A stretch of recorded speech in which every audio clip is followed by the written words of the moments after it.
엄마! 도대체 왜 그러셨어? 난 아니라니까. 찰싹 아들의 손바닥이 72살 어머니의 뺨을 때리는 순간 세상이 멈춘 듯 했습니다. 평생 자식을 위해 살아온 정혜분의 왼쪽 뺨이 빨갛게 부어올랐고 충격에 비틀거리는 그녀의 눈에서는 믿을 수 없다는 표정이 스쳐 지나갔습니다. 도대체 이 가족 72세 정혜분 할머니에게는 무슨 일이 있었던 걸까요?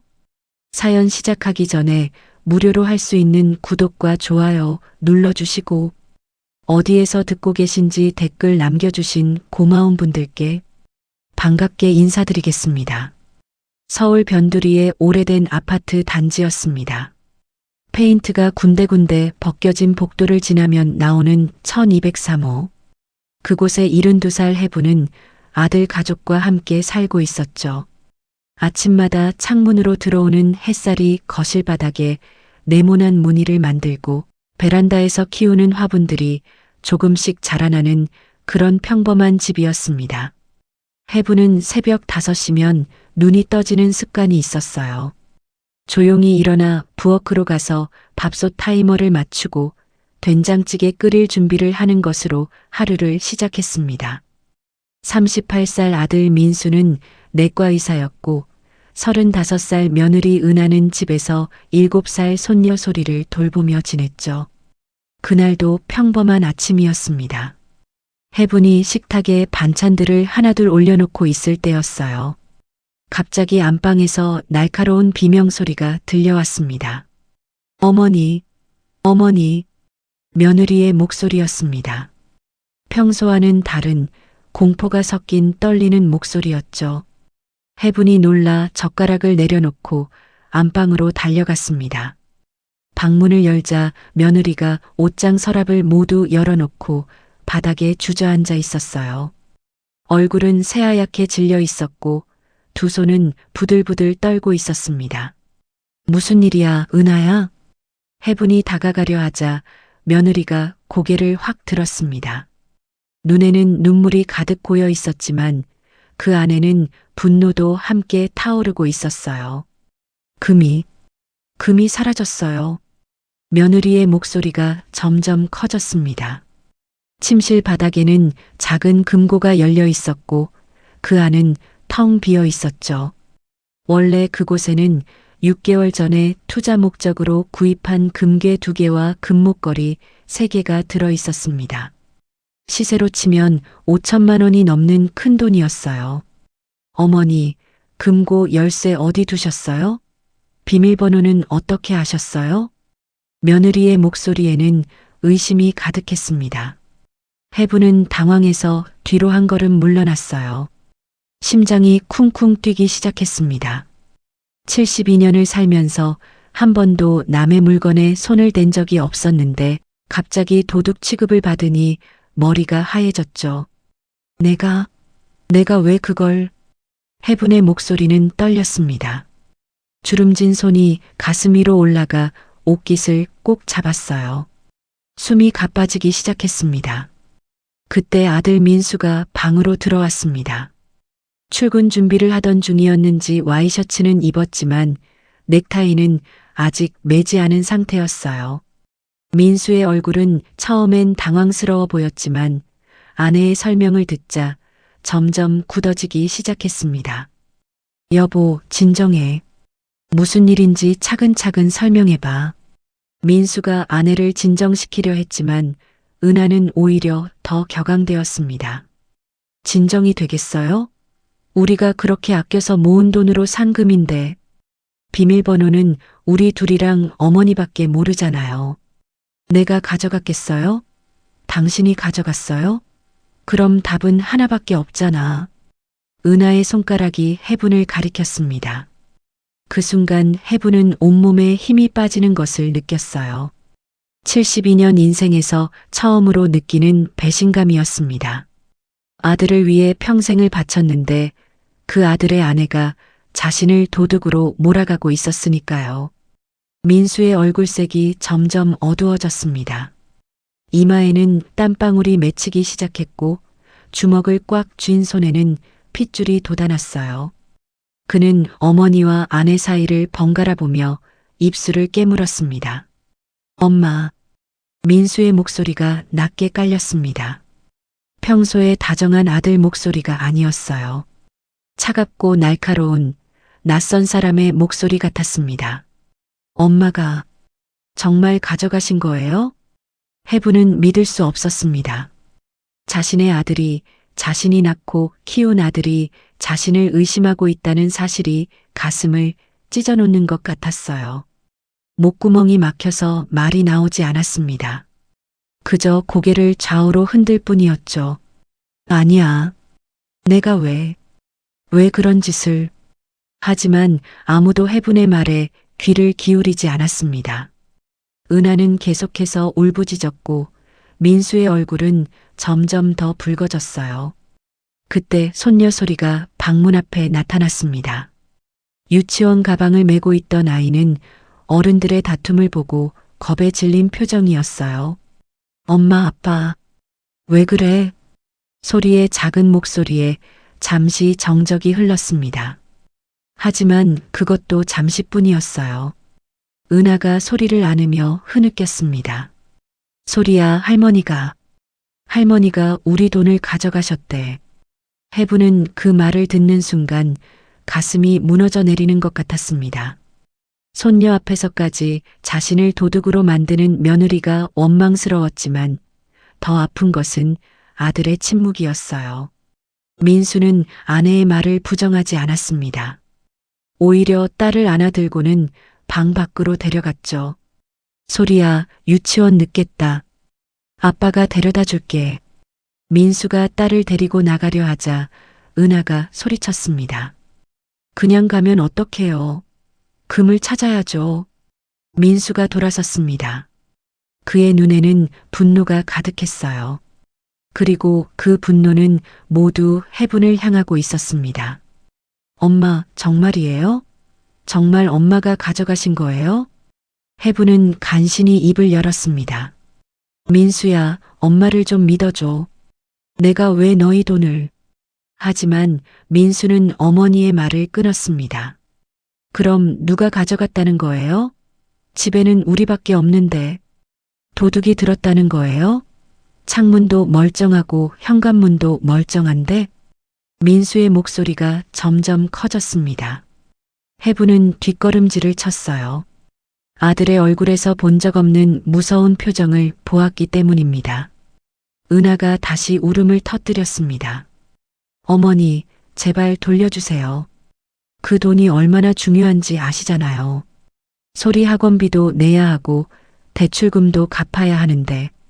해부는 답답함에 가슴을 쳤습니다. 내가 안 가져갔다니까? 왜 내 말을 안 믿어? 그 순간이었습니다. 민수의 얼굴이 일그러지더니 갑자기 손을 들어 올렸어요. 해부는 무슨 일이 일어날지 예상하지 못했습니다. 아들이 자신을 때릴 거라고는 꿈에도 생각하지 못했으니까요. 하지만 현실은 잔인했습니다. 민수의 손바닥이 해분의 왼쪽 뺨을 강하게 때렸습니다. 찰싹하는 소리가 방 안에 울려 퍼졌어요. 해분은 충격에 비틀거리며 벽에 기댔습니다. 뺨이 화끈거렸고 귀에서는 윙윙 소리가 났죠. 하지만 육체적인 고통보다 더 아픈 것은 마음이었습니다.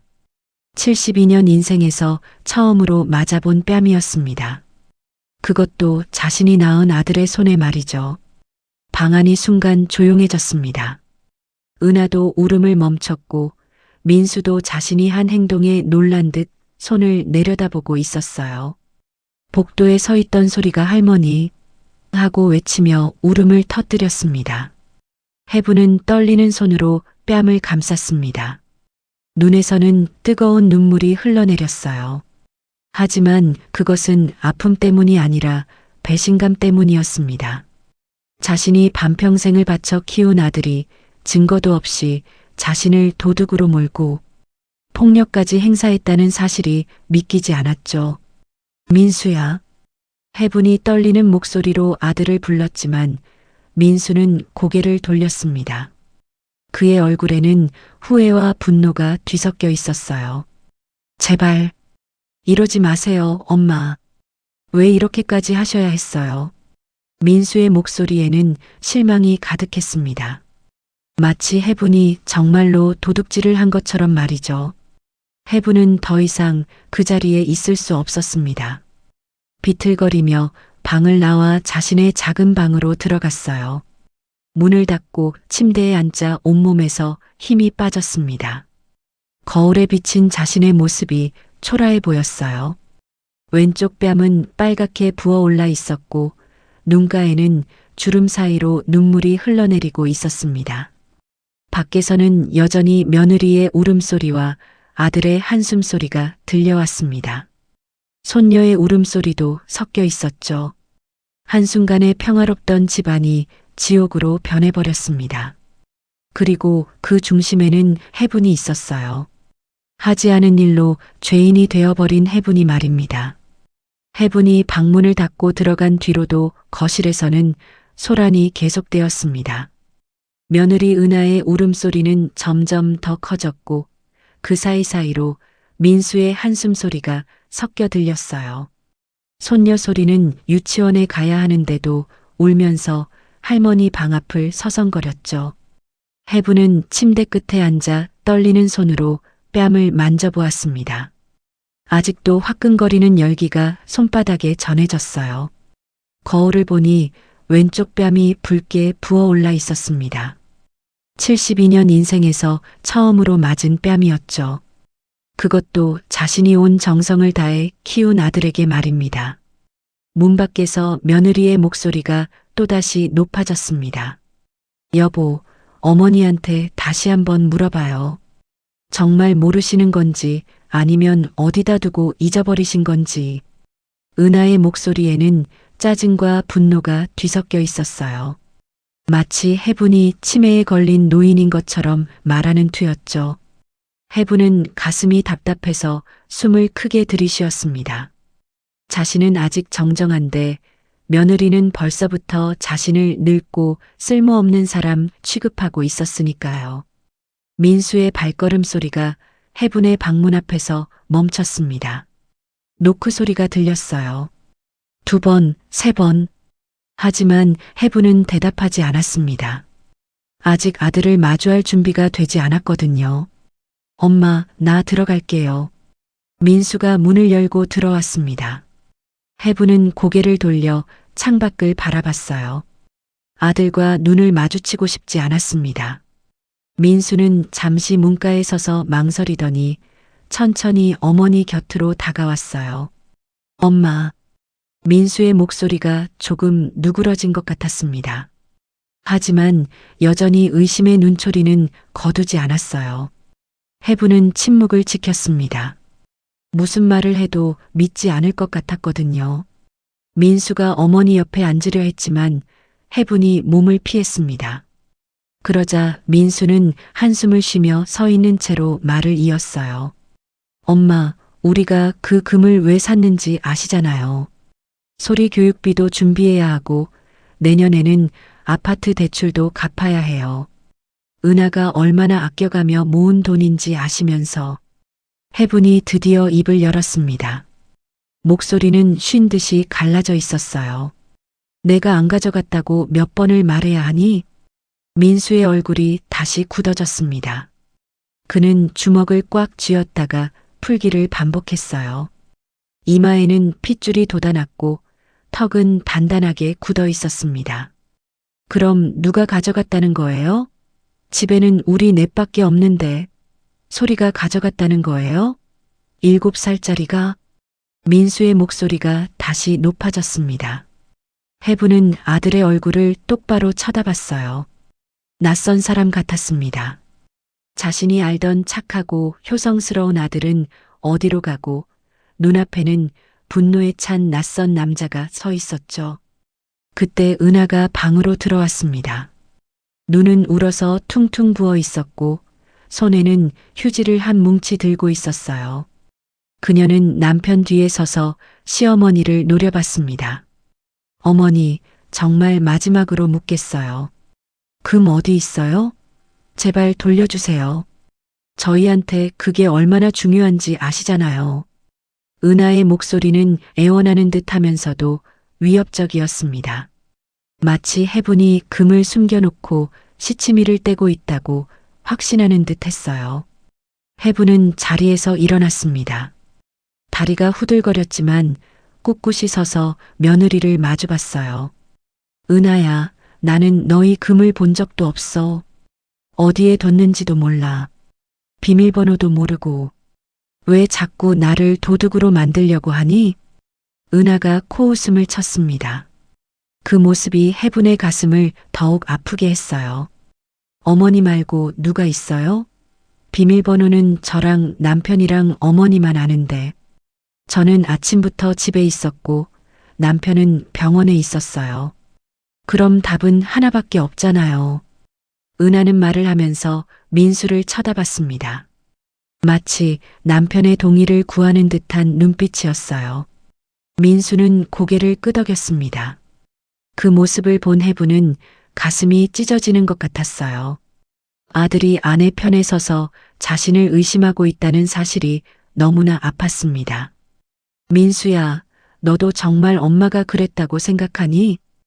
해분이 떨리는 목소리로 물었습니다. 민수는 잠시 망설이더니 고개를 들어 어머니를 봤어요. 그의 눈에는 실망과 분노가 가득했습니다. 엄마, 논리적으로 생각해 보세요. 다른 가능성이 있어요? 없잖아요. 차라리 인정하고 돌려주세요. 그럼 이 일은 없던 걸로 하겠어요. 없던 걸로 한다. 그 말이 해분의 귀에 꽂혔습니다. 마치 자신이 도둑질을 한 것이 기정사실인 것처럼 단지 용서해주겠다는 듯한 태도였어요. 해분은 분노가 치밀어 올랐습니다. 하지만 그보다 더 큰 감정은 서러움이었죠. 은하가 한 걸음 더 다가왔습니다. 그녀의 얼굴은 이제 완전히 붉어져 있었고 목소리는 거의 비명에 가까웠어요. 어머니, 우리가 그 돈 모으느라 얼마나 고생했는지 아세요? 저는 옷 한 벌 안 사고 화장품도 안 쓰고 아꼈어요. 민수 씨는 야근하고 당직 서면서 번 돈이에요. 그런데 어머니가 그걸 그냥. 은하의 말이 끝나기도 전에 민수가 갑자기 움직였습니다. 그의 얼굴은 이제 완전히 일그러져 있었어요. 눈은 충혈되어 있었고 이를 악물고 있는 게 보였습니다. 엄마, 제발 이러지 마세요. 왜 이렇게까지 하셔야 했어요? 민수의 목소리가 떨렸습니다. 분노인지 슬픔인지 알 수 없는 감정이 뒤섞여 있었어요. 그리고 다음 순간 해분이 전혀 예상하지 못한 일이 벌어졌습니다. 민수의 오른손이 번쩍 올라갔습니다. 해분은 순간 무슨 일이 일어날지 깨달았지만 피할 수 없었어요. 아니, 피하고 싶지 않았는지도 모릅니다. 자신의 아들이 정말로 자신을 때릴 것인지 확인하고 싶었던 걸까요? 찰싹! 민수의 손바닥이 해분의 왼쪽 뺨을 강하게 때렸습니다. 아침에 이어 두 번째였어요. 이번에는 더 세게, 더 아프게 느껴졌습니다. 해분은 충격에 비틀거리며 벽에 등을 기댔어요. 뺨은 불타는 듯이 아팠고 귀에서는 윙윙 소리가 났습니다. 방안이 순간 고요해졌습니다. 은하도 놀란 듯 입을 벌리고 있었고 민수도 자신의 손을 멍하니 내려다보고 있었어요. 그때 방문 밖에서 소리의 울음소리가 터져나왔습니다. 할머니, 아빠. 할머니 때리지 마. 어린 손녀의 울음소리가 집안을 가득 채웠습니다. 하지만 아무도 아이를 달래러 가지 않았어요.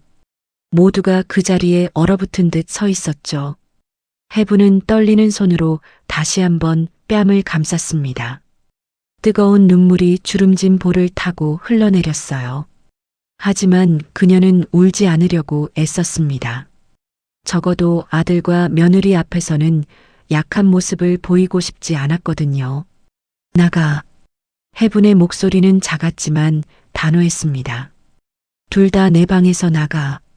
민수가 무언가 말하려고 입을 열었지만 해분이 손을 들어 막았습니다. 지금은 너희 얼굴도 보고 싶지 않아. 나가줘. 은하가 남편의 팔을 잡아당겼습니다. 여보, 나가요. 어머니가 좀 진정하시면 다시 얘기해요. 민수는 망설이다가 아내를 따라 방을 나갔습니다. 문이 닫히는 소리가 들렸어요.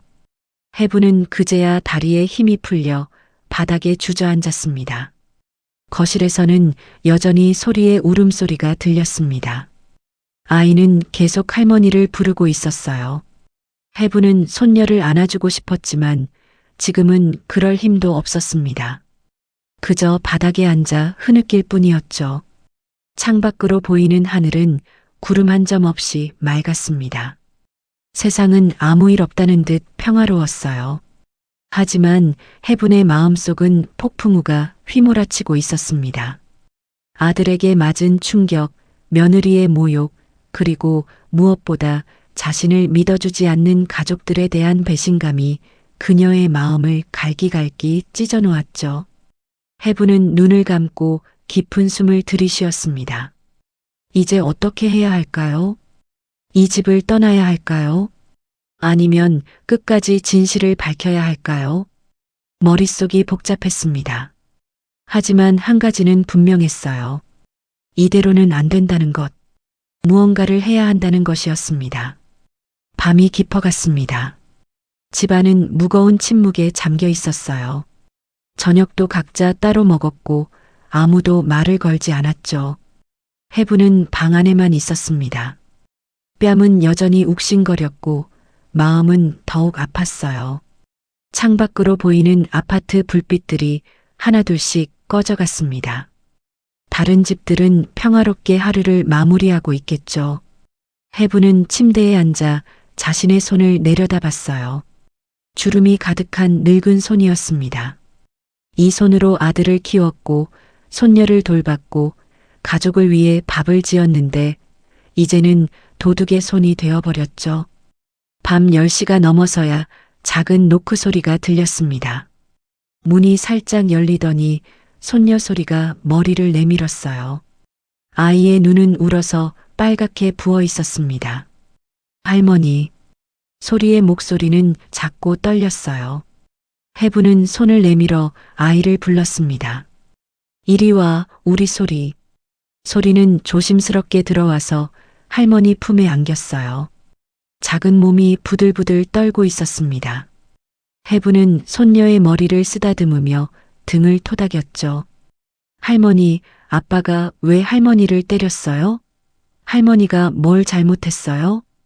아이의 순수한 질문에 해분은 목이 메었습니다. 어떻게 설명해야 할까요? 어른들의 복잡한 사정을 7살 아이에게 어떻게 이야기해야 할까요? 소리야, 할머니는 잘못한 게 없어. 그냥 어른들 사이에 오해가 있었을 뿐이야. 소리는 고개를 들어 할머니를 봤습니다. 큰 눈에는 눈물이 그렁그렁했어요. 엄마가 할머니가 나쁜 사람이래요. 우리 돈을 가져갔대요. 진짜예요? 해분은 가슴이 찢어지는 것 같았습니다. 손녀마저 자신을 의심하게 될까봐 두려웠어요. 하지만 소리의 눈빛은 맑았습니다. 아이는 정말로 궁금해서 묻는 것뿐이었죠. 아니야, 소리야. 할머니는 절대 그런 사람이 아니야. 할머니는 소리랑 가족들을 사랑해. 남의 것을 훔치는 나쁜 사람이 아니야. 소리는 고개를 끄덕였습니다. 나도 할머니가 나쁜 사람 아닌 거 알아요. 할머니는 착해요. 맨날 맛있는 거 해주고 책도 읽어주고. 아이의 말에 해분은 눈물이 났습니다. 적어도 손녀만은 자신을 믿어주는 것 같아서 위로가 되었어요. 해분은 소리를 꼭 안아주었습니다. 잠시 후 소리가 잠들자 해분은 아이를 조심스럽게 침대에 눕혔습니다. 그리고 창가로 가서 밖을 내다봤어요. 어두운 하늘에는 별 몇 개만 희미하게 빛나고 있었죠. 해분은 가방을 꺼내 옷을 넣기 시작했습니다. 속옷 몇 벌, 편한 옷 2벌, 그리고 약통. 이 집을 떠나야겠다는 생각이 들었어요. 더 이상 여기 있을 수 없었습니다. 도둑 취급받으며 살 수는 없었으니까요. 하지만 가방 지퍼를 잠그려는 순간 해부는 멈췄습니다. 거울에 비친 자신의 모습이 보였어요. 붓기는 조금 빠졌지만 여전히 빨간 왼쪽 뺨, 흐트러진 백발, 그리고 지친 얼굴. 이대로 나가면 정말 도둑이 되는 것 같았습니다. 죄를 지고 도망가는 사람처럼 보일 것 같았어요. 가면 진짜 도둑이 된다. 해부는 자신도 모르게 중얼거렸습니다. 그 말이 마음속에 울렸어요. 평생 떳떳하게 살아왔는데 마지막에 이렇게 억울한 누명을 쓰고 도망갈 수는 없었습니다. 해부는 가방을 다시 장롱 안에 넣었습니다. 그리고 책상 앞에 앉았어요. 서랍을 열어 오래된 노트를 꺼냈죠. 펜을 들고 천천히 글을 쓰기 시작했습니다. 2025년 3월 15일. 오늘 아침 금이 사라졌다고 했다. 며느리가 울며 나를 의심했고 아들은 나를 때렸다. 나는 결백하다. 이것을 증명해야 한다. 글을 쓰는 동안 해분의 손은 떨렸습니다. 하지만 마음은 점점 단단해졌어요. 억울함에 무너지지 않겠다는 의지가 생겼죠. 해분은 다시 생각해 봤습니다. 금이 어떻게 사라질 수 있을까? 집에는 정말 4명밖에 없었을까? 아니면 다른 가능성이 있을까? 머릿속으로 여러 가지 상황을 그려봤어요. 새벽 2시가 되었습니다. 해부는 여전히 잠들지 못하고 있었어요. 거실에서 화장실로 가는 발소리가 들렸습니다. 민수인지 은하인지 알 수 없었지만 그들도 잠들지 못하는 모양이었죠. 해부는 침대맡 서랍을 열었습니다. 그 안에는 작은 봉투가 하나 있었어요. 자신이 모아둔 비상금이었죠. 5만 원짜리 몇 장과 1만 원짜리 몇 장. 많지 않은 돈이었지만 해분에게는 소중한 돈이었습니다.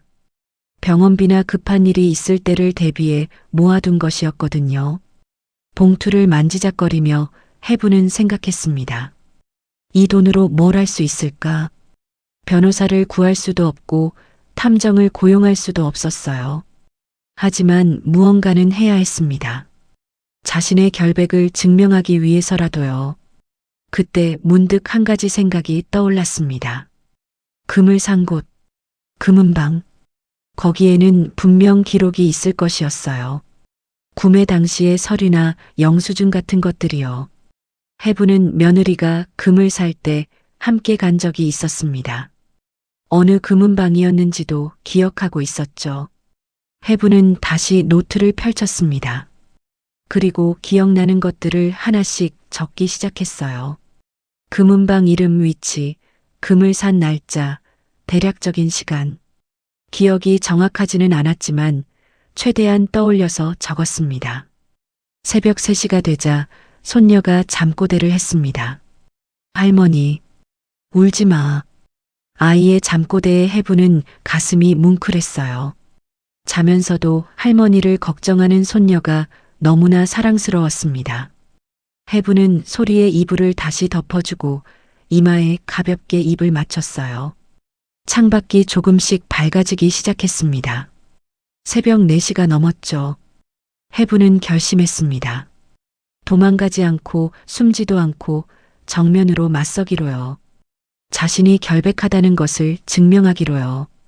해부는 조용히 일어나 옷을 갈아입었습니다. 깔끔한 바지와 블라우스를 입고 머리를 단정하게 빗었어요. 거울을 보니 뺨에 붓기는 많이 가라앉았지만 여전히 붉은 자국이 남아 있었습니다.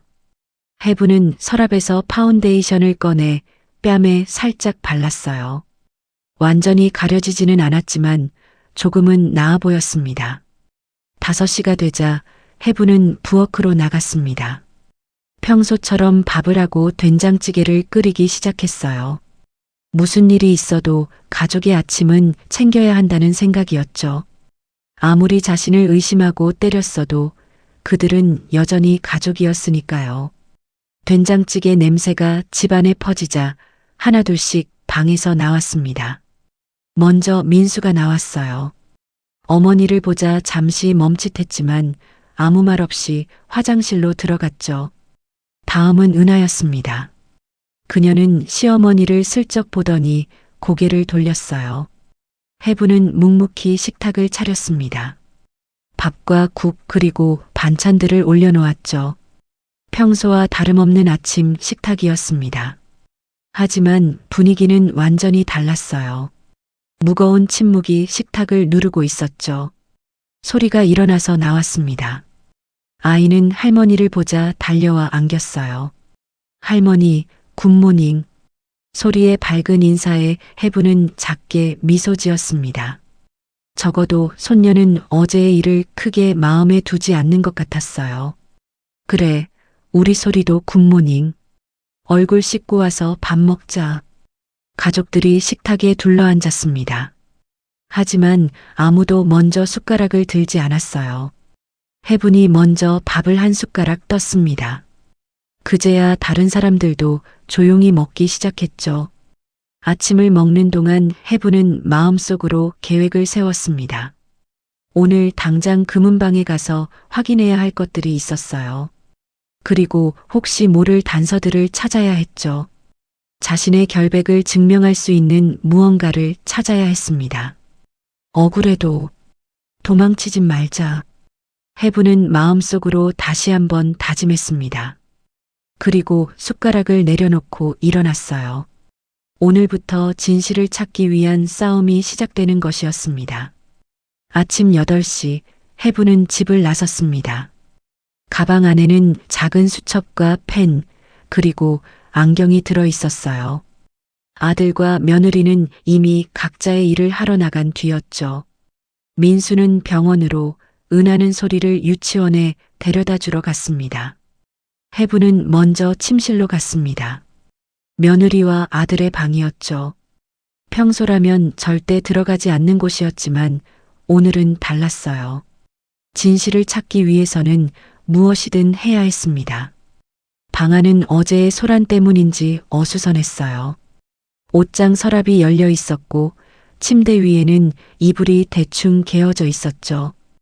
해부는 조심스럽게 책상으로 다가갔습니다. 서랍을 열어보니 여러 서류들이 들어 있었어요. 그 중에서 해분의 눈을 사로잡은 것은 금은방 영수증이었습니다. 2024년 9월 12일자로 되어 있었어요. 금괴 2개와 금목걸이 3개를 구입했다는 내용이었죠. 해부는 떨리는 손으로 영수증을 들어 올렸습니다. 거기에는 중요한 정보가 있었어요. 바로 시리얼 넘버였습니다. 각 금 제품마다 고유한 번호가 적혀 있었죠.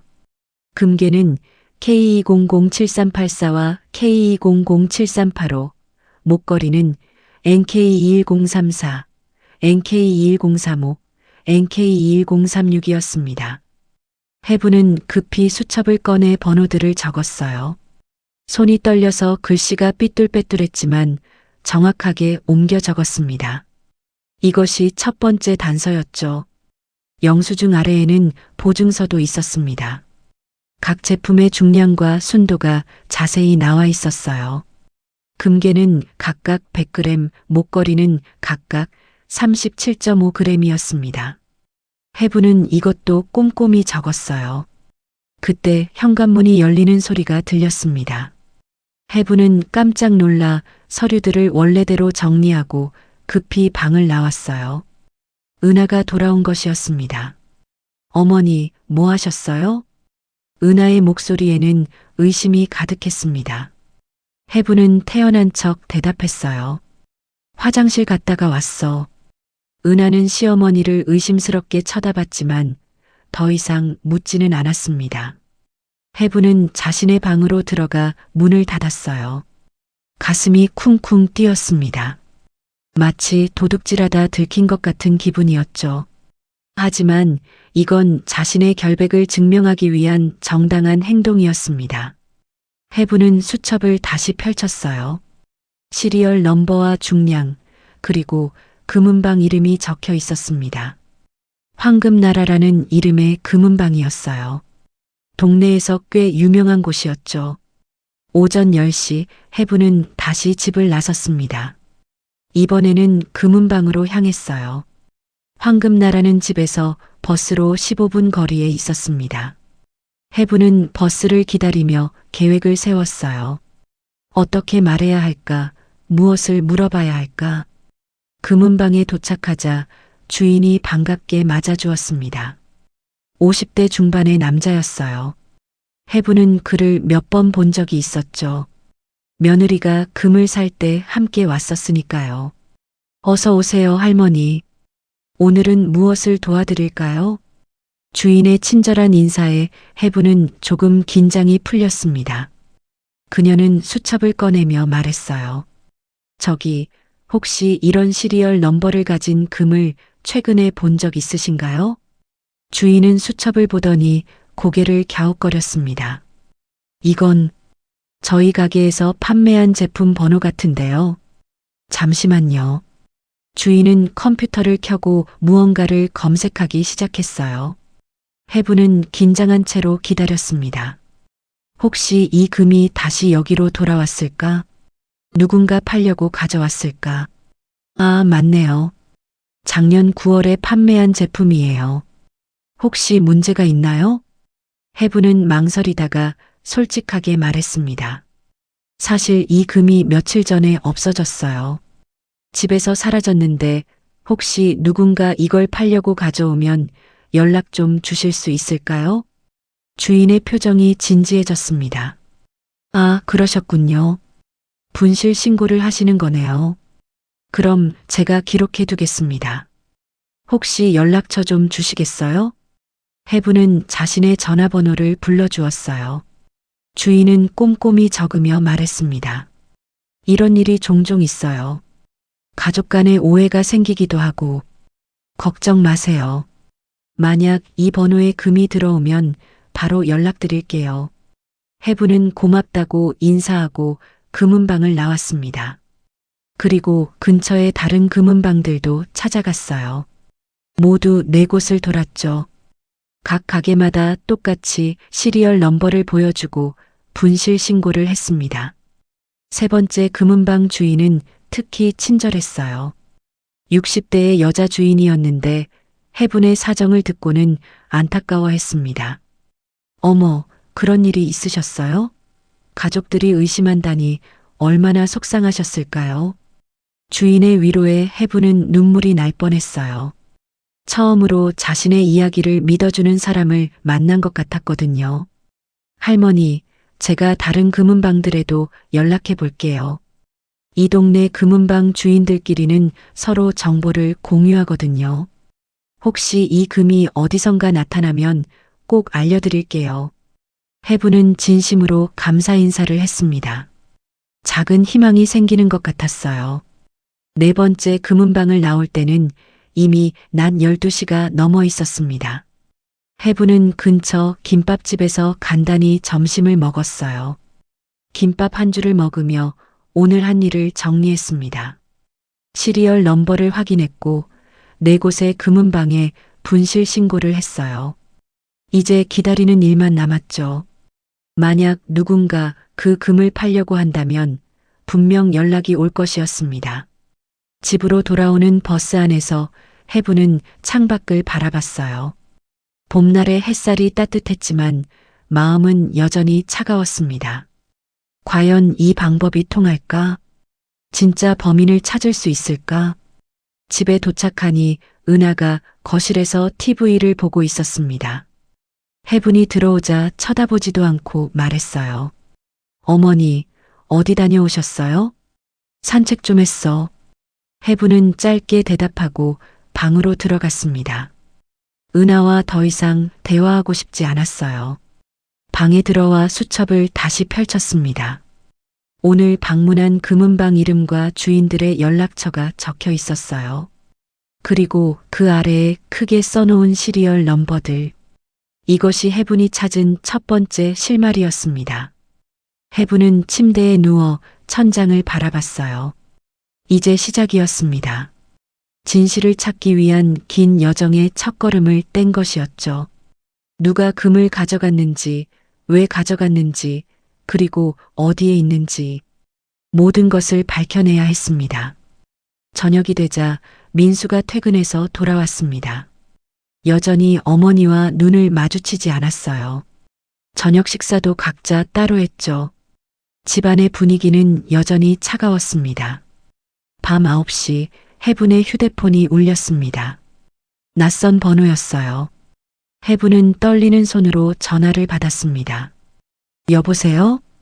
할머니, 저 오늘 낮에 뵀던 세 번째 금은방 주인이에요. 해분의 심장이 빠르게 뛰기 시작했습니다. 네, 안녕하세요. 제가 다른 금은방들에 연락했는데요.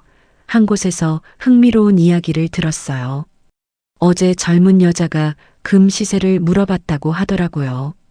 아직 팔지는 않았지만 조만간 올 것 같다고 했어요. 해분은 숨을 죽였습니다. 드디어 뭔가 움직임이 포착된 것이었어요. 감사합니다. 정말 감사합니다.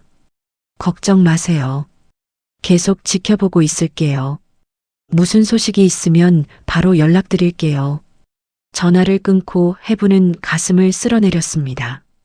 희미하지만 빛이 보이기 시작했어요. 진실을 향한 길이 조금씩 열리고 있었습니다. 아침 8시 해분은 집을 나섰습니다. 가방 안에는 작은 수첩과 펜, 그리고 안경이 들어 있었어요. 아들과 며느리는 이미 각자의 일을 하러 나간 뒤였죠. 민수는 병원으로, 은하는 소리를 유치원에 데려다 주러 갔습니다. 해분은 먼저 침실로 갔습니다. 며느리와 아들의 방이었죠. 평소라면 절대 들어가지 않는 곳이었지만 오늘은 달랐어요. 진실을 찾기 위해서는 무엇이든 해야 했습니다. 방 안은 어제의 소란 때문인지 어수선했어요. 옷장 서랍이 열려 있었고 침대 위에는 이불이 대충 개어져 있었죠. 해분은 조심스럽게 책상으로 다가갔습니다. 서랍을 열어보니 여러 서류들이 들어 있었어요. 그 중에서 해분의 눈을 사로잡은 것은 금은방 영수증이었습니다. 2024년 9월 12일자로 되어 있었어요. 금괴 2개와 금목걸이 3개를 구입했다는 내용이었죠. 해분은 떨리는 손으로 영수증을 들어 올렸습니다. 거기에는 중요한 정보가 있었어요. 바로 시리얼 넘버였습니다. 각 금 제품마다 고유한 번호가 적혀 있었죠. 금괴는 K2007384와 K2007385, 목걸이는 NK21034, NK21035, NK21036이었습니다. 해분은 급히 수첩을 꺼내 번호들을 적었어요. 손이 떨려서 글씨가 삐뚤빼뚤했지만 정확하게 옮겨 적었습니다. 이것이 첫 번째 단서였죠. 영수증 아래에는 보증서도 있었습니다. 각 제품의 중량과 순도가 자세히 나와 있었어요. 금괴는 각각 100g, 목걸이는 각각 37.5g이었습니다. 해분은 이것도 꼼꼼히 적었어요. 그때 현관문이 열리는 소리가 들렸습니다. 해분은 깜짝 놀라 서류들을 원래대로 정리하고 급히 방을 나왔어요. 은하가 돌아온 것이었습니다. 어머니, 뭐 하셨어요? 은하의 목소리에는 의심이 가득했습니다. 해분은 태연한 척 대답했어요. 화장실 갔다가 왔어. 은하는 시어머니를 의심스럽게 쳐다봤지만 더 이상 묻지는 않았습니다. 해분은 자신의 방으로 들어가 문을 닫았어요. 가슴이 쿵쿵 뛰었습니다. 마치 도둑질하다 들킨 것 같은 기분이었죠. 하지만 이건 자신의 결백을 증명하기 위한 정당한 행동이었습니다. 해분은 수첩을 다시 펼쳤어요. 시리얼 넘버와 중량, 그리고 금은방 이름이 적혀 있었습니다. 황금나라라는 이름의 금은방이었어요. 동네에서 꽤 유명한 곳이었죠. 오전 10시 해분은 다시 집을 나섰습니다. 이번에는 금은방으로 향했어요. 황금나라는 집에서 버스로 15분 거리에 있었습니다. 해분은 버스를 기다리며 계획을 세웠어요. 어떻게 말해야 할까? 무엇을 물어봐야 할까? 금은방에 도착하자 주인이 반갑게 맞아주었습니다. 50대 중반의 남자였어요. 해부는 그를 몇 번 본 적이 있었죠. 며느리가 금을 살 때 함께 왔었으니까요. 어서 오세요, 할머니. 오늘은 무엇을 도와드릴까요? 주인의 친절한 인사에 해부는 조금 긴장이 풀렸습니다. 그녀는 수첩을 꺼내며 말했어요. 저기, 혹시 이런 시리얼 넘버를 가진 금을 최근에 본 적 있으신가요? 주인은 수첩을 보더니 고개를 갸웃거렸습니다. 이건 저희 가게에서 판매한 제품 번호 같은데요. 잠시만요. 주인은 컴퓨터를 켜고 무언가를 검색하기 시작했어요. 해부는 긴장한 채로 기다렸습니다. 혹시 이 금이 다시 여기로 돌아왔을까? 누군가 팔려고 가져왔을까? 아, 맞네요. 작년 9월에 판매한 제품이에요. 혹시 문제가 있나요? 해부는 망설이다가 솔직하게 말했습니다. 사실 이 금이 며칠 전에 없어졌어요.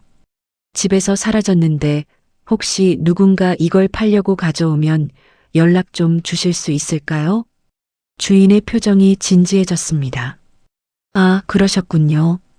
분실 신고를 하시는 거네요. 그럼 제가 기록해 두겠습니다.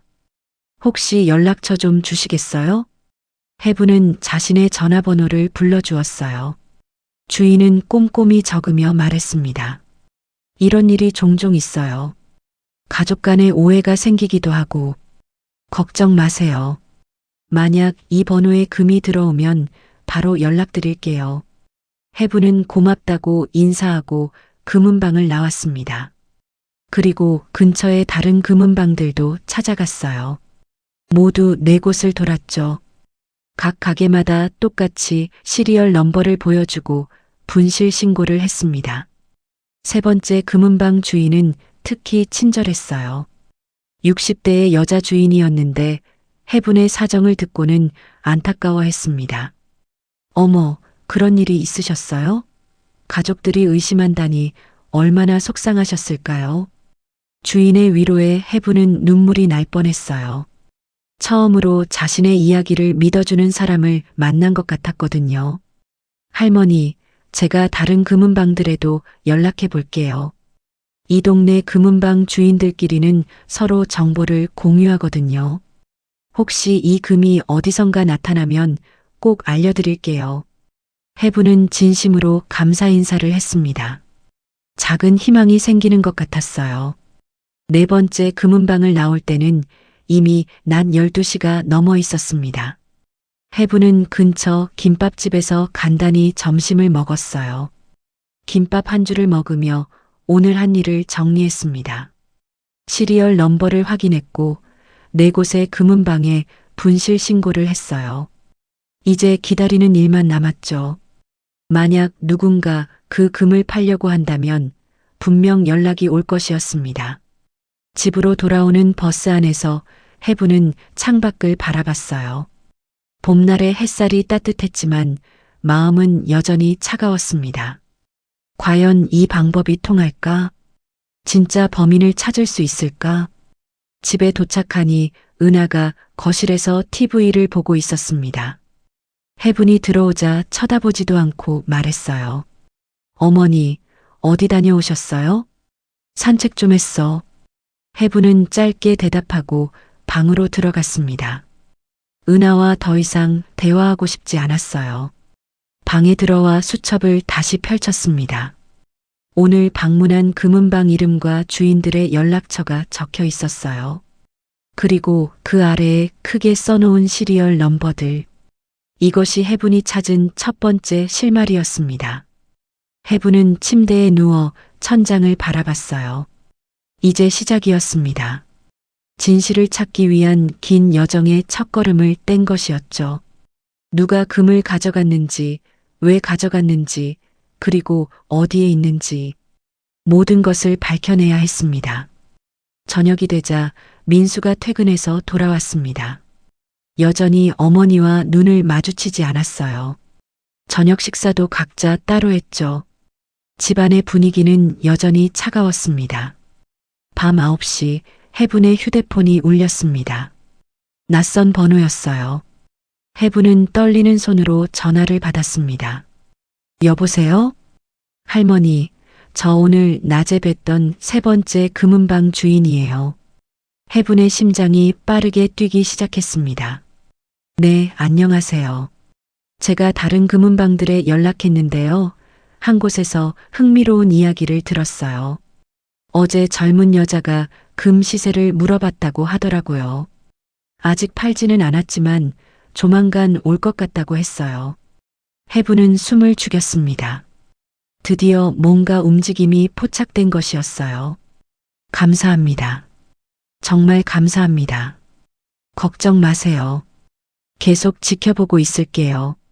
무슨 소식이 있으면 바로 연락드릴게요.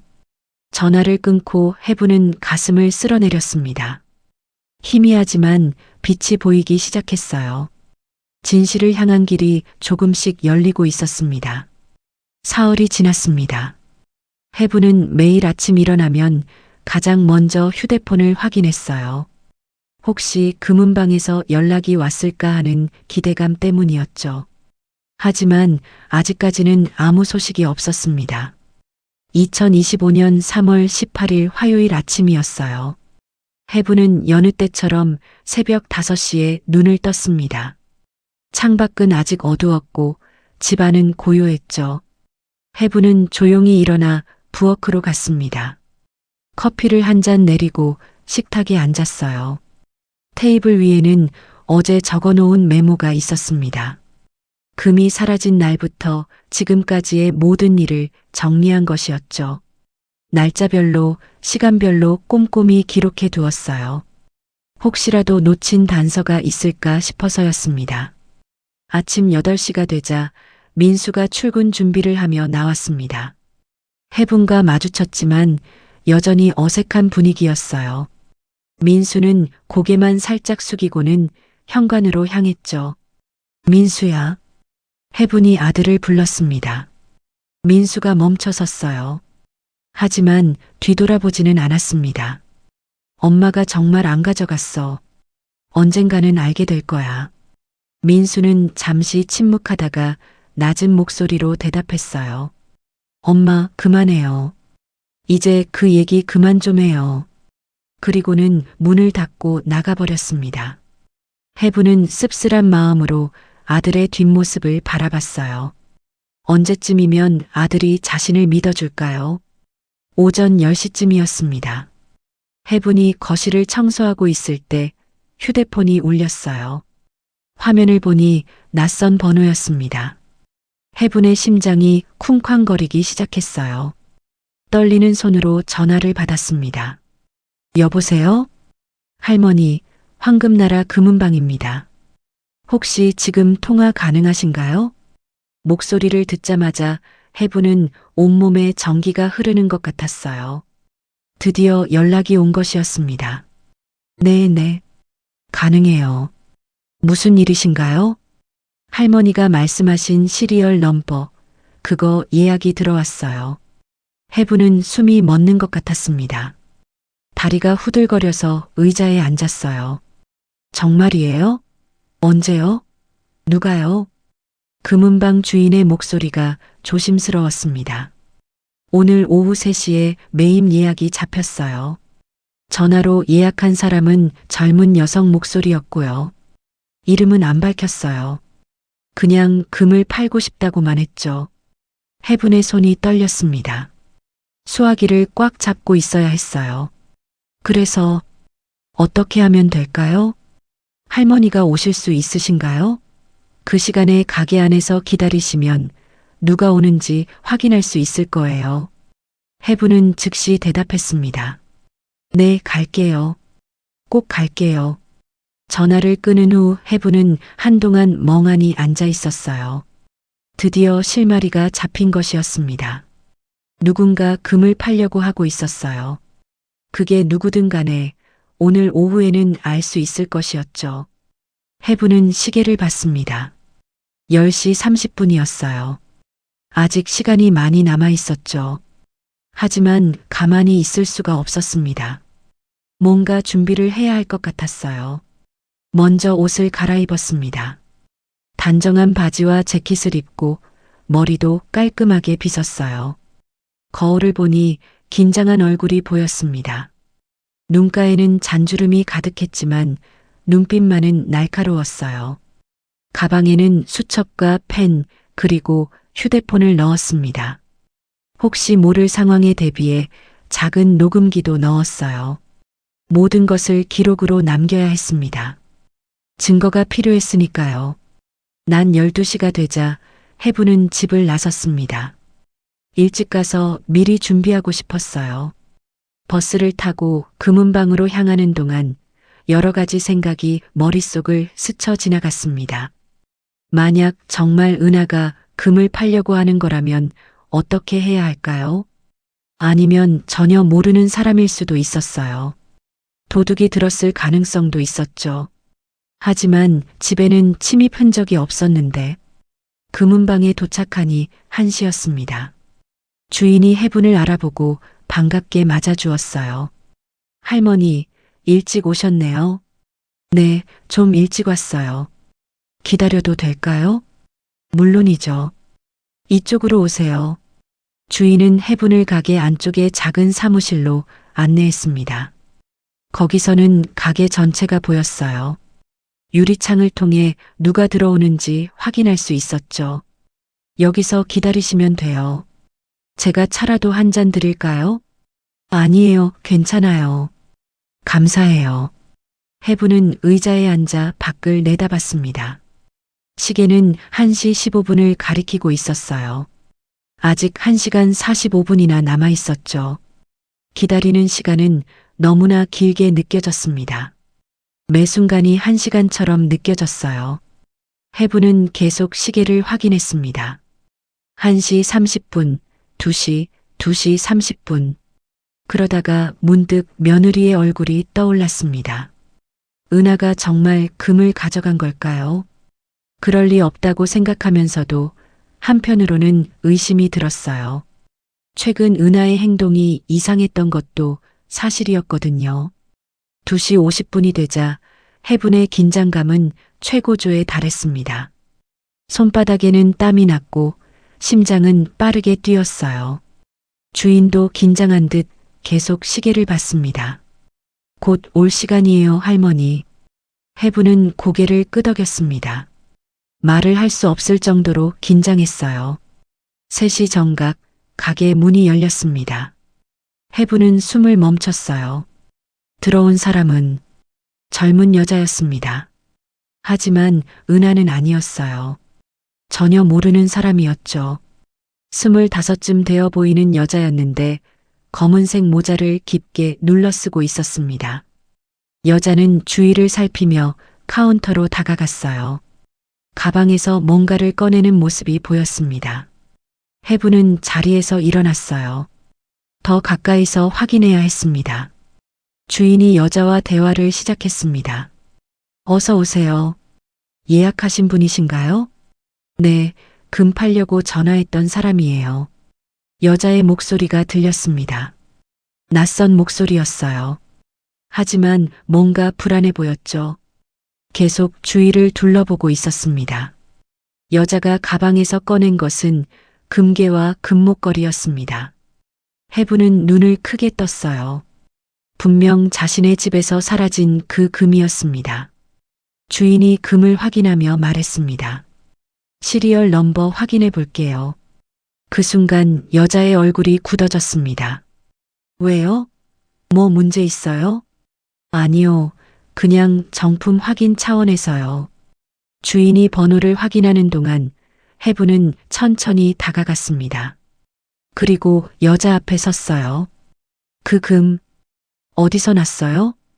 여자가 깜짝 놀라 뒤로 물러났습니다. 누구세요? 왜 그러세요? 해분의 목소리는 떨렸지만 단호했습니다. 그 금은 우리 집에서 사라진 거예요. 시리얼 넘버가 똑같아요. 여자의 얼굴이 하얗게 질렸습니다.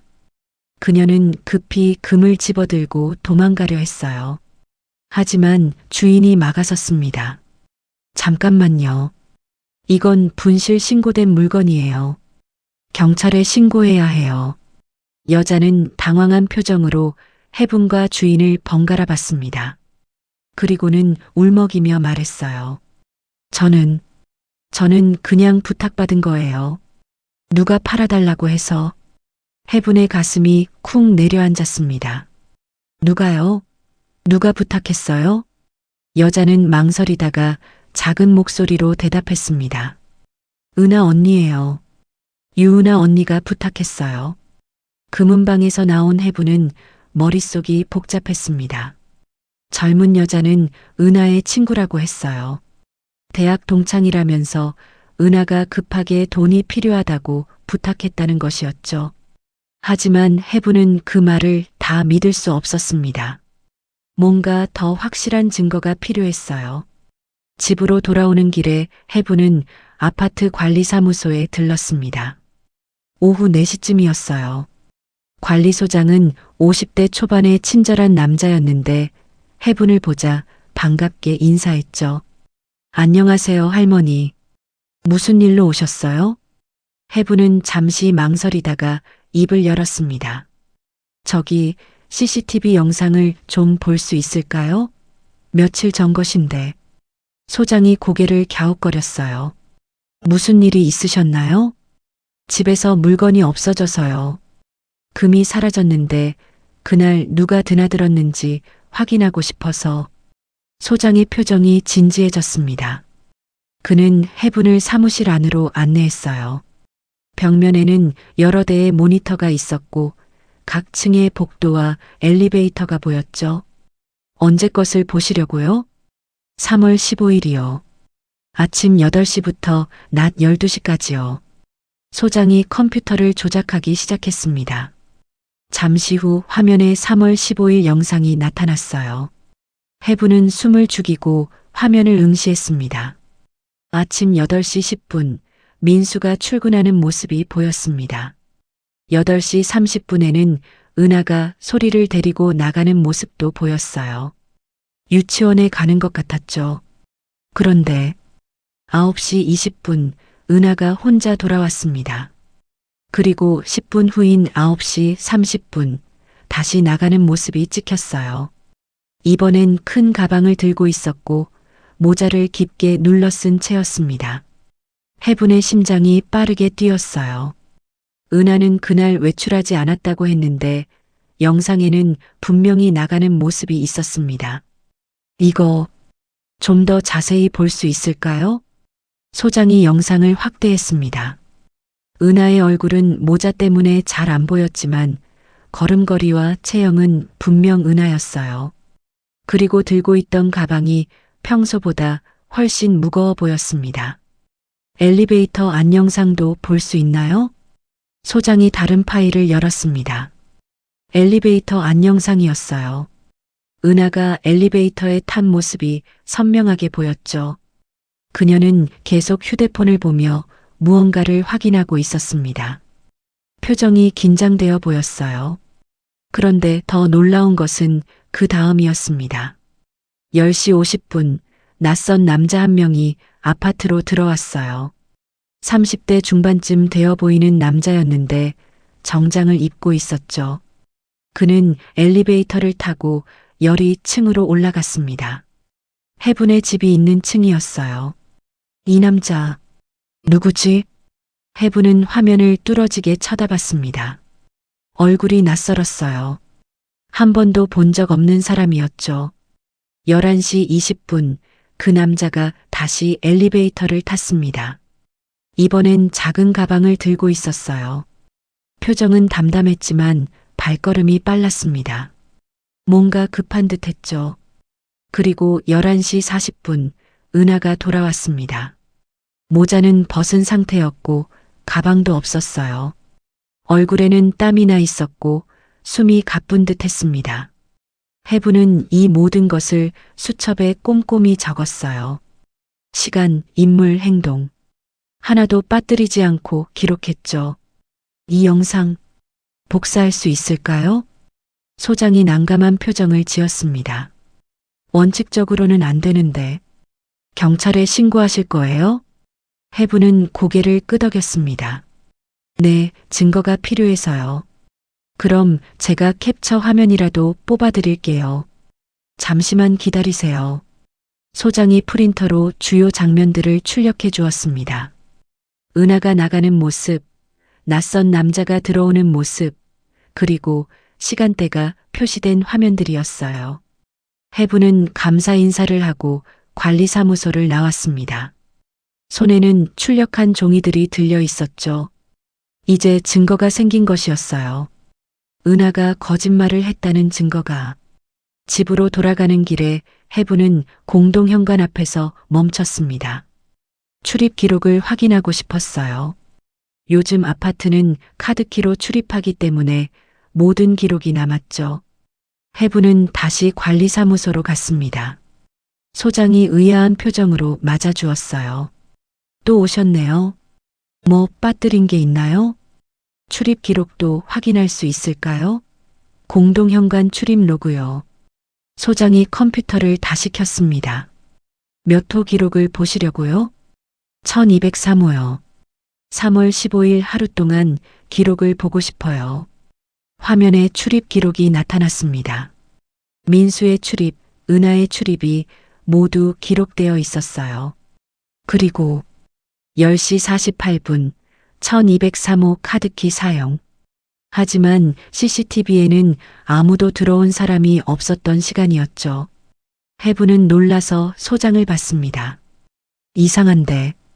이 시간에는 아무도 안 들어왔는데 카드키가 사용됐네요. 소장도 의아해하며 다시 확인했습니다. 정말 이상하네요. 카드키는 분명히 사용됐는데. 아, 혹시 다른 출입구는 없나요? 비상구나 뒷문 같은? 해부는 갑자기 떠오른 게 있었어요. 아파트 뒤편에 있는 비상계단. 평소에는 잘 사용하지 않는 곳이었지만 카드키만 있으면 들어올 수 있었죠. 비상계단 CCTV도 있나요? 네, 있어요. 확인해 볼게요. 비상계단 영상을 확인하자 놀라운 장면이 나타났습니다. 10시 48분 은하가 비상계단으로 들어오는 모습이 찍혀 있었어요. 그것도 혼자가 아니었습니다. 아까 봤던 그 낯선 남자와 함께였죠. 두 사람은 조심스럽게 계단을 올라갔습니다. 은하가 앞서서 가고 남자가 뒤따랐어요. 마치 남자를 안내하는 것처럼 보였죠. 해부는 충격에 말을 잇지 못했습니다. 은하가 낯선 남자를 집에 데려온 것이었어요. 그것도 비밀스럽게 비상계단을 통해서 말이죠. 이 남자가 누구지? 해부는 중얼거렸습니다.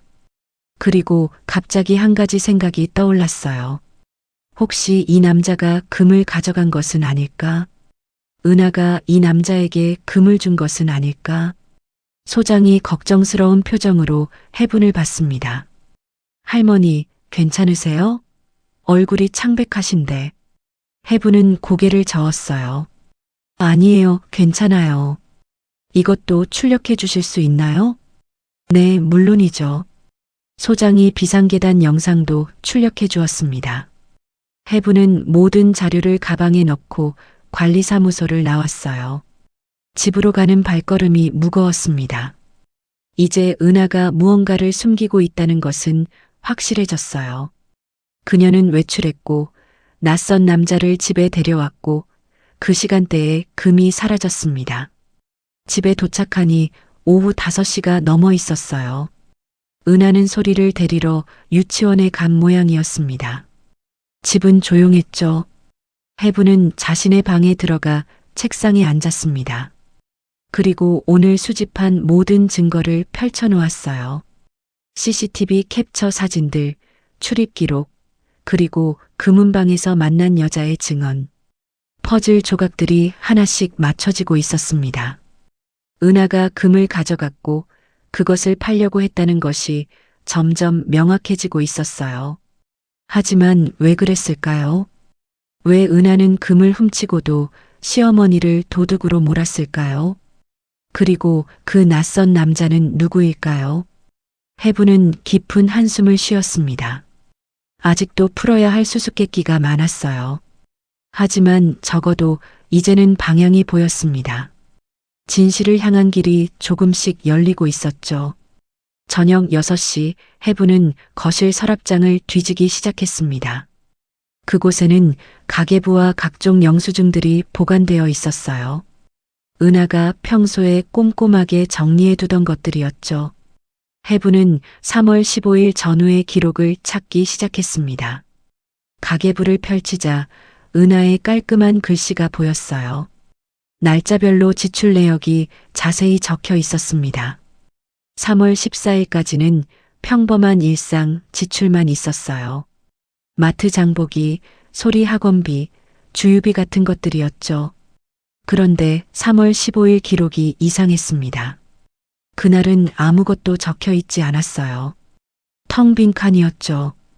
은하는 하루도 빠짐없이 가계부를 쓰는 사람이었는데 유독 그날만 비어 있었습니다. 해부는 영수증 봉투를 꺼냈어요. 3월 영수증들이 날짜 순으로 정리되어 있었습니다. 하나씩 확인하다가 해분의 손이 멈췄어요. 3월 15일자 영수증 2장이 눈에 띄었습니다. 첫 번째는 카페 영수증이었어요. 오전 10시 15분 금은방 근처에 있는 카페에서 커피 2잔을 산 기록이었습니다. 2잔이라니 은하가 누군가와 만났다는 뜻이었죠. 아마 그 낯선 남자와 함께였을 거예요. 두 번째는 택시 영수증이었습니다. 오전 11시 35분 출발지는 금은방 근처였고 도착지는 집 근처였어요. 요금은 12,000원이었죠. 은하가 금은방에 갔다가 택시를 타고 돌아온 것이었습니다. 해부는 이 영수증들을 자신의 수첩에 끼워 넣었어요. 또 다른 증거가 생긴 것이었죠. 그때 현관문이 열리는 소리가 들렸습니다. 은하와 소리가 돌아온 것이었어요. 할머니, 우리 왔어요. 소리의 밝은 목소리가 들렸습니다. 해부는 급히 가계부와 영수증들을 원래 자리에 넣고 일어났어요. 우리 소리 왔구나. 해분이 손녀를 안아주려 하자 은하가 차갑게 말했습니다. 소리야, 방에 가서 옷 갈아입어. 소리가 방으로 가자 은하는 시어머니를 의심스럽게 쳐다봤어요. 어머니, 뭐하고 계셨어요? 아무것도 안 했어. 그냥 거실에 있었지. 은하는 서랍장 쪽을 흘끔 보더니 부엌으로 갔습니다. 해부는 가슴이 철렁했어요. 혹시 들킨 걸까 싶었죠. 저녁을 먹은 후 해부는 다시 방으로 들어갔습니다. 그리고 침대 밑에서 오래된 카드 명세서 파일을 꺼냈어요. 며느리의 것은 아니고 자신의 카드 명세서였습니다. 하지만 거기에 힌트가 있을지도 몰랐죠. 명세서를 보다가 해부는 한 가지를 발견했습니다. 2월에 은하가 자신의 카드를 빌려 쓴 적이 있었어요. 그때 은하는 급하게 돈이 필요하다며 시어머니 카드로 현금 서비스를 받았었죠. 100만 원이었습니다. 그때는 별 생각 없이 빌려줬는데 지금 생각해보니 이상했어요. 은하는 그 돈을 아직 갚지 않았습니다. 그리고 3월에 금을 훔친 것이었죠. 돈이 급했던 걸까요? 다음 날 아침 해부는 일찍 일어나 은행에 갔습니다. 자신의 계좌 거래 내역을 확인하고 싶었어요. 창구 직원이 친절하게 맞아주었습니다. 최근 3개월 거래 내역 좀 출력해 주세요. 네, 잠시만 기다려 주세요. 프린터에서 종이가 나왔습니다. 해부는 거래 내역을 꼼꼼히 살펴봤어요. 그러다가 이상한 점을 발견했습니다. 3월 10일 자신의 계좌에서 500만 원이 빠져나간 것이었어요. 해부는 놀라서 직원을 받습니다. 이거 제가 출금한 게 아닌데요. 직원이 컴퓨터로 확인했습니다. 인터넷 뱅킹으로 이체된 거네요. 받는 사람 이름이 박준호로 되어 있습니다. 박준호. 처음 듣는 이름이었어요. 해부는 머릿속이 하얘졌습니다. 누가 자신의 돈을 빼간 것이었죠. 그것도 500만 원이나. 이거 취소할 수 있나요? 이미 한 달이 지나서 어려우실 것 같은데. 경찰에 신고하셔야 할 것 같아요. 해부는 거래 내역을 들고 은행을 나왔습니다. 박준호. 이 이름을 어디서 들어본 것 같기도 했어요. 그때 갑자기 떠올랐습니다. CCTV에 찍혔던 그 낯선 남자. 혹시 그 사람이 박준호일까요? 집으로 돌아오는 길에 해부는 근처 편의점에 들렀어요. 문득 은하의 카드 사용 내역도 확인하고 싶었거든요. 편의점에는 ATM이 있었습니다. 해부는 며칠 전에 우연히 본 은하의 카드 비밀번호를 기억하고 있었어요. 은하가 ATM을 사용하는 걸 옆에서 봤었거든요. 1203. 집 호수와 같았죠. 카드를 넣고 비밀번호를 입력했습니다. 거래 내역 조회를 선택했어요. 화면에 최근 거래 내역이 나타났습니다. 3월 15일 오전 9시 40분, 현금 출금 300만 원. 3월 15일 오전 10시, 카페 결제만 2,000원. 3월 15일 오전 11시 35분, 택시 결제만 2,000원. 해부는 놀랐습니다. 은하가 그날 아침 300만 원을 출금했어요. 그리고 카페와 택시를 이용한 것이었죠. 모든 시간대가 CCTV 영상과 일치했습니다. 그런데 더 놀라운 건 그 다음이었어요. 3월 14일 오후 8시, 송금 500만 원. 보낸 사람 박준호. 박준호가 은하에게 500만 원을 보냈어요. 그리고 다음 날 해분의 계좌에서 같은 금액이 박준호에게 갔죠. 이게 무슨 일일까요? 해분은 ATM 앞에서 한참 동안 서 있었습니다. 퍼즐 조각들이 맞춰지면서 무서운 그림이 그려지고 있었어요. 은하와 박준호라는 남자가 뭔가를 계획한 것 같았습니다. 그리고 그 계획에는 해분의 돈과 금이 포함되어 있었죠. 집에 돌아오니 낮 12시였습니다. 은하는 소파에서 TV를 보고 있었어요. 해분이 들어오자 슬쩍 쳐다봤지만 아무 말도 하지 않았습니다. 해분은 자신의 방으로 들어가 문을 닫았어요. 그리고 책상에 앉아 오늘 확인한 것들을 정리했습니다. 은하는 박준호라는 남자와 관계가 있었어요. 박준호는 은하에게 500만 원을 보냈고 해분의 계좌에서 같은 금액을 빼갔습니다. 은하는 3월 15일 300만 원을 출금했고 금은방 근처에서 누군가를 만났어요. 그리고 그날 금이 사라졌습니다. 해분은 깊은 한숨을 쉬었어요. 이제 거의 다 밝혀진 것 같았습니다. 은하가 박준호라는 남자와 함께 금을 훔친 것이었어요. 그리고 시어머니의 돈까지 빼간 것이었죠.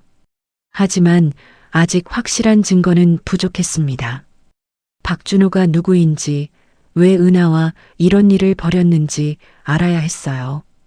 그리고 무엇보다 금이 어디에 있는지 찾아야 했습니다. 해부는 휴대폰을 들었습니다. 그리고 금은방 주인에게 전화를 걸었어요. 여보세요, 황금나라입니다. 사장님, 저 며칠 전에 분실 신고한 할머니예요. 아, 네. 안녕하세요. 또 무슨 일이신가요? 혹시 박준호라는 이름 들어보신 적 있으세요? 주인이 잠시 침묵했습니다. 박준호. 아, 그 사람 알아요. 가끔 금 거래하러 오는 사람인데. 왜요? 해분의 심장이 빠르게 뛰었습니다. 그 사람이 어떤 사람인가요? 30대 중반쯤? 항상 정장 입고 다니고 꽤 큰 금액을 거래해요. 투자한다고 하더라고요. 해분은 확신했습니다. CCTV에 찍힌 그 남자가 박준호였어요. 감사합니다. 큰 도움이 됐어요. 전화를 끊고 해분은 주먹을 꽉 쥐었습니다. 이제 정말로 끝이 보이기 시작했어요. 은하와 박준호의 관계, 그들이 벌인 일, 모든 것이 명확해지고 있었습니다. 3월 20일 저녁 해분은 결심했습니다. 이대로는 안 되겠다는 생각이 들었어요. 증거는 많이 모았지만 결정적인 순간을 포착하지 못했죠. 은하와 박준호를 직접 잡아야 했습니다. 그래서 해부는 함정을 파기로 했어요. 밤 9시 가족들이 각자 방에 들어간 후 해부는 조용히 거실로 나왔습니다. 그리고 작은 메모지에 글을 썼어요. 금 케이스 분실물 보관 중. 관리실 문의. 글씨를 일부러 흐리게 써서 누가 쓴 건지 알아보기 어렵게 했습니다. 그리고 슬리퍼를 신고 조용히 집을 나섰어요. 엘리베이터를 타고 1층으로 내려갔죠. 경비실 앞 게시판이 보였습니다. 해부는 주위를 살피며 메모를 붙였어요. 테이프로 꼼꼼히 고정시켰죠. 누구든 이 메모를 보면 금 케이스가 있다고 생각할 것이었습니다. 해부는 다시 집으로 돌아왔어요. 그리고 거실 창문에서 경비실이 보이는 각도를 확인했습니다. 완벽하게는 안 보였지만 누가 경비실로 가는지는 확인할 수 있었죠. 다음 날 아침 해부는 일찍 일어나 창가에 앉았습니다. 쌍안경을 들고 경비실 쪽을 지켜봤어요. 아직 아무 움직임이 없었습니다. 아침 8시 민수가 출근했고 은하는 소리를 유치원에 데려다 주러 나갔어요. 해부는 계속 지켜봤습니다. 9시가 되자 은하가 돌아왔죠. 그런데 이상한 행동을 했어요. 은하는 엘리베이터에서 내리자마자 경비실 쪽으로 갔습니다. 게시판 앞에서 멈춰 섰어요. 메모를 읽는 것 같았죠. 그리고 휴대폰을 꺼내 누군가에게 전화를 걸었습니다. 해부는 숨을 죽였어요. 미끼를 문 것이었습니다. 은하는 전화를 끊고 급하게 집으로 올라왔죠. 해부는 재빨리 쌍안경을 숨기고 소파에 앉았어요. 은하가 들어왔습니다. 얼굴이 상기되어 있었고 숨이 가빴어요. 어머니, 혹시 금 케이스 같은 거 보신 적 있으세요? 해부는 태어난 척 대답했습니다. 금 케이스? 무슨 금 케이스? 은하는 망설이다가 고개를 저었어요. 아니에요. 그냥 물어본 거예요. 그리고는 방으로 들어갔습니다. 해부는 작게 미소 지었어요. 은하가 동요하고 있었죠. 분명 박준호에게 연락한 것 같았습니다.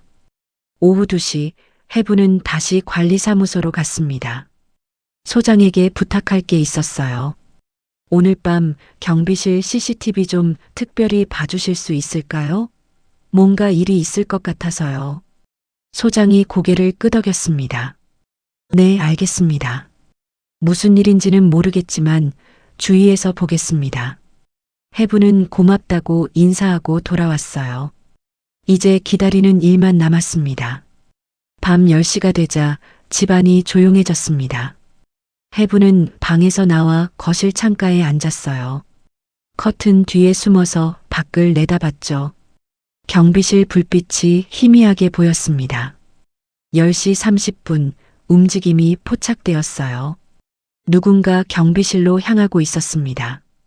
어둠 속이라 얼굴은 잘 안 보였지만 2명이었어요. 하나는 여자, 하나는 남자 같았죠. 해부는 조용히 현관으로 갔습니다. 슬리퍼를 신고 살며시 문을 열었어요. 복도는 어두웠습니다. 해부는 비상계단으로 향했죠. 엘리베이터를 타면 소리가 날 수 있었으니까요. 계단을 조심스럽게 내려갔습니다. 다리가 떨렸지만 멈출 수 없었어요. 1층에 도착하자 경비실 근처 화단 뒤에 숨었습니다. 2 사람이 경비실 앞에 서 있었어요. 모자를 깊게 눌러 쓴 여자와 검은 옷을 입은 남자였습니다. 그들은 주위를 살피며 속삭였죠. 빨리 찾아. 케이스가 어디 있을까? 여자의 목소리였습니다.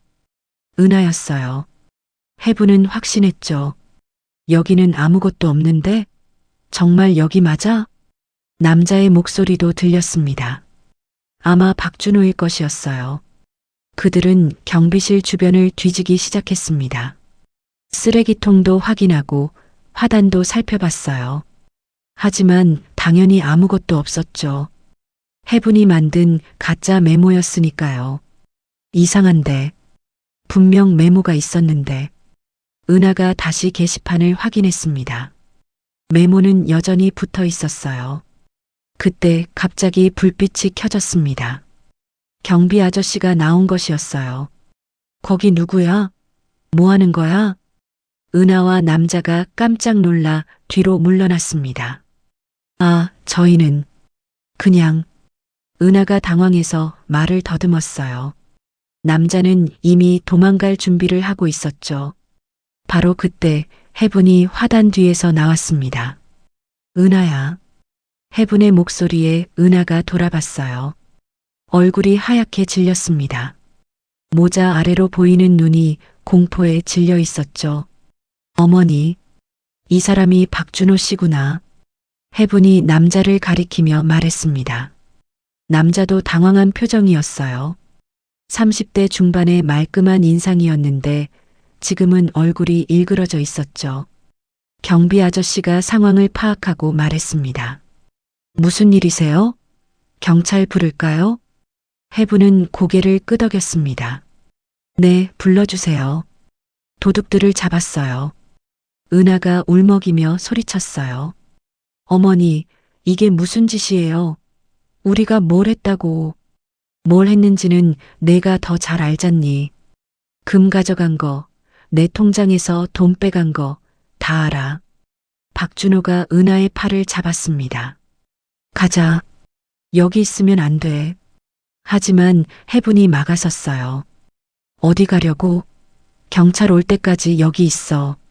그때 엘리베이터가 열렸습니다. 관리소장과 경비원 한 명이 더 나왔어요.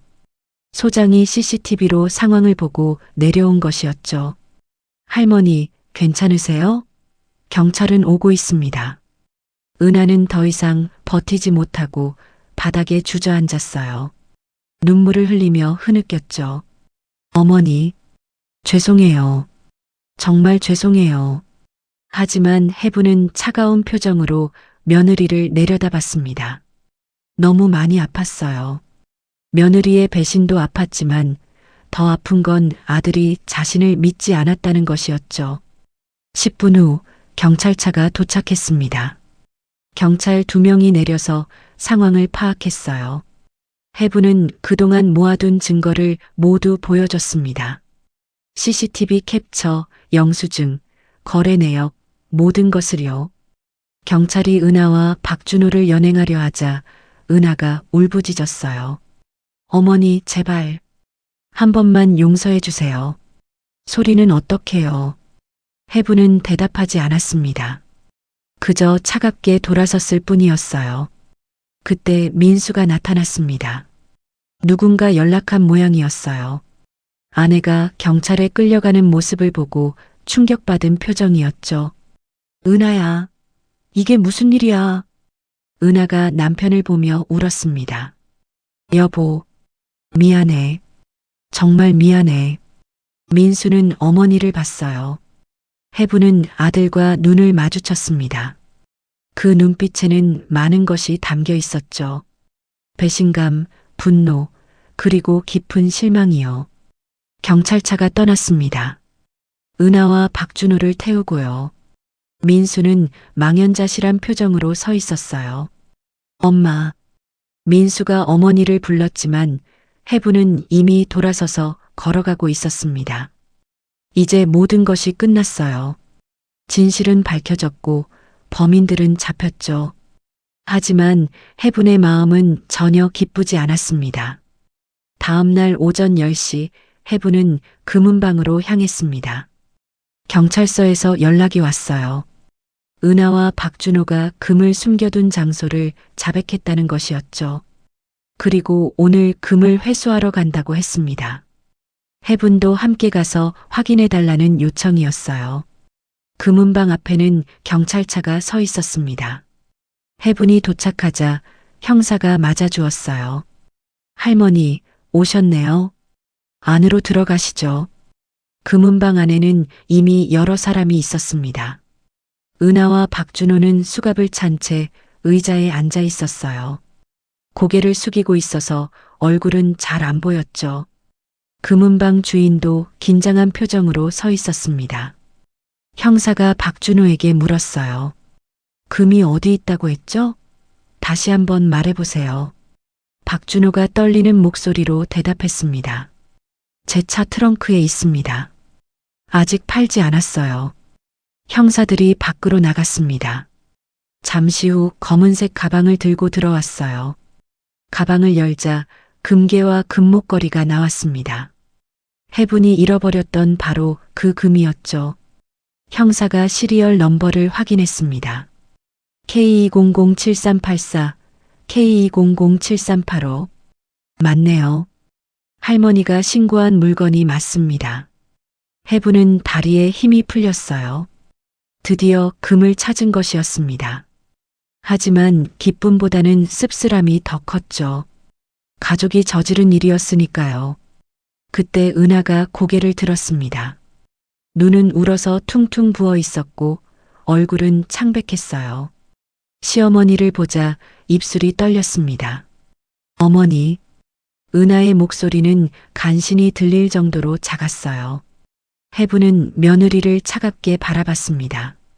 왜 그랬어? 단 세 글자였지만 그 안에는 많은 감정이 담겨 있었어요. 실망, 분노, 그리고 깊은 상처가요. 은하가 흐느끼며 말했습니다. 박준호가 투자하면 큰 돈을 벌 수 있다고 했어요. 소리 교육비도 벌고 좋은 집으로 이사도 가고 싶었어요. 그런데 투자금이 부족하다고. 그래서 시어머니를 도둑으로 만들었어? 해분의 목소리가 높아졌습니다. 참았던 분노가 터져 나왔어요. 내가 너희를 위해 얼마나 많이 희생했는지 알아? 내 노후 자금까지 다 써가며 너희를 도왔는데 내가 나한테 한 짓이 이거야? 은하는 대답하지 못하고 울기만 했습니다.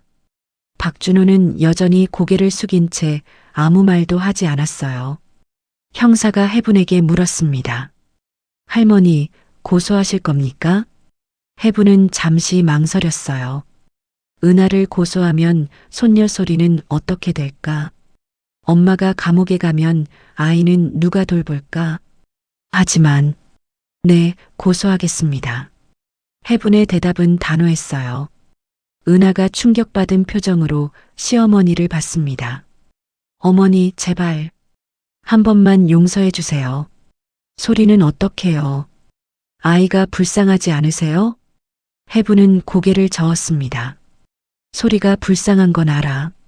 하지만 내가 저지른 일의 대가는 받아야 해. 그래야 소리도 올바르게 클 수 있어. 박준호가 처음으로 입을 열었어요. 제가 다 깨었습니다. 은하 씨는 그저 제 말에 속은 거예요. 저만 처벌해 주세요. 형사가 코웃음을 쳤습니다. 둘 다 공범이에요. 같이 계획하고 실행했잖아요. 그때 문이 열리고 민수가 들어왔습니다. 변호사를 데리고 왔어요. 아내를 위해 급하게 변호사를 구한 모양이었죠. 민수는 어머니를 보자마자 무릎을 꿇었습니다. 엄마, 제발. 은하를 용서해 주세요. 제가 대신 사죄할게요. 금은방 안이 조용해졌습니다. 아들이 어머니 앞에 무릎 꿇은 모습을 모두가 지켜봤어요. 해분은 아들을 내려다봤습니다. 며칠 사이에 많이 야윈 얼굴이었어요. 민수야, 일어나. 엄마가 용서해주기 전까지는 안 일어날 거예요. 해분은 한숨을 쉬었습니다. 너는 나를 때렸어. 도둑이라고 몰았고 내 말을 믿지 않았지. 그런데 이제 와서 용서를 구해? 민수의 어깨가 떨렸어요. 눈물이 바닥에 떨어졌습니다. 죄송해요. 정말 죄송해요. 제가 바보였어요. 해분은 아들의 머리를 바라봤어요. 어느새 흰머리가 많이 생긴 것 같았습니다. 40이 안 된 나이인데도요. 일어나. 여기서 이러지 마. 민수가 천천히 일어났습니다. 눈은 빨갛게 충혈되어 있었어요. 형사가 다시 물었습니다. 할머니, 어떻게 하실 건가요? 고소 유지하십니까? 해분은 깊게 숨을 들이쉬었습니다. 그리고 천천히 말했어요. 박준호 씨는 고소합니다. 하지만 며느리는 모두가 해분의 다음 말을 기다렸습니다. 은하는 간절한 눈빛으로 시어머니를 바라봤어요. 며느리도 고소합니다. 다만 처벌은 법원에서 정하는 대로 따르겠습니다. 은하가 절망한 표정으로 고개를 떨궜습니다. 민수도 충격받은 듯 멍하니 서 있었어요. 형사가 고개를 끄덕였습니다. 알겠습니다. 그럼 이제 경찰서로 가시죠. 은하와 박준호가 일어섰어요. 경찰이 그들을 밖으로 데리고 나갔습니다. 은하는 마지막까지 시어머니를 돌아봤지만 해분은 시선을 피했어요. 민수가 아내를 따라가려 했지만 해분이 아들의 팔을 잡았습니다. 민수야. 네, 엄마. 소리를 잘 돌봐. 아이한테는 죄가 없으니까. 민수가 고개를 끄덕였어요. 네. 그럴게요. 해분은 금을 받아들었습니다. 무거웠어요. 단순히 무게 때문만은 아니었죠. 이 금 때문에 가족이 무너졌으니까요. 금은방을 나와 집으로 가는 길 해분은 하늘을 올려다봤습니다. 구름 한 점 없는 맑은 하늘이었어요. 봄날의 따뜻한 햇살이 얼굴을 비쳤죠. 집에 도착하니 소리가 현관에서 기다리고 있었습니다.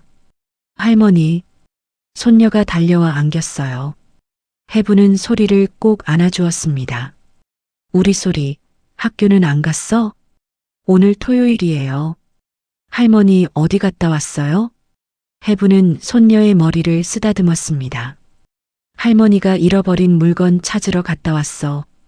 찾았어요? 응, 찾았어. 소리가 환하게 웃었어요. 그 미소를 보니 해분의 마음이 조금 따뜻해졌습니다. 적어도 이 아이만은 지켜야 했어요. 어른들의 잘못으로 아이가 상처받아서는 안 되니까요. 그날 밤 해분은 오랜만에 깊은 잠을 잤습니다. 며칠 동안 제대로 자지 못했는데 이제야 모든 것이 끝난 것 같았어요. 진실은 밝혀졌고 범인들은 법의 심판을 받을 것이었죠. 하지만 해분의 마음 한구석에는 여전히 아픔이 남아 있었습니다. 가족이라고 믿었던 사람들에게 배신당한 상처는 쉽게 아물지 않을 것 같았어요. 일주일이 지났습니다. 은하는 구속되지 않고 불구속 기소되었어요. 초범이고 어린 자녀가 있다는 점이 고려되었죠. 하지만 박준호는 구속되었습니다. 여러 건의 사기 전과가 드러났거든요. 집 안 분위기는 무거웠어요. 민수는 매일 늦게 들어왔고 해분과는 거의 말을 하지 않았습니다. 은하는 친정집에 가 있었죠. 소리만 할머니와 아빠 사이를 오가며 밝게 지내려 애썼어요. 3월 28일 저녁 민수가 해분의 방문을 노크했습니다. 엄마, 잠시 얘기 좀 해요. 해분이 문을 열자 민수가 들어왔어요. 손에는 서류 봉투를 들고 있었습니다. 얼굴은 수척했고 눈 밑에는 다크서클이 짙게 드리워져 있었죠. 무슨 일이니? 민수가 봉투를 내밀었습니다. 이혼 서류예요. 은하랑 합의했어요. 해분은 놀라서 아들을 봤어요. 예상하지 못한 일이었습니다. 정말이니? 너희가 이혼을? 민수가 고개를 끄덕였어요. 목소리는 침착했지만 손은 미세하게 떨고 있었습니다. 은하도 동의했어요. 자기가 저지른 일이 너무 크다는 걸 알고 있어요. 소리 양육권은 제가 갖기로 했고요.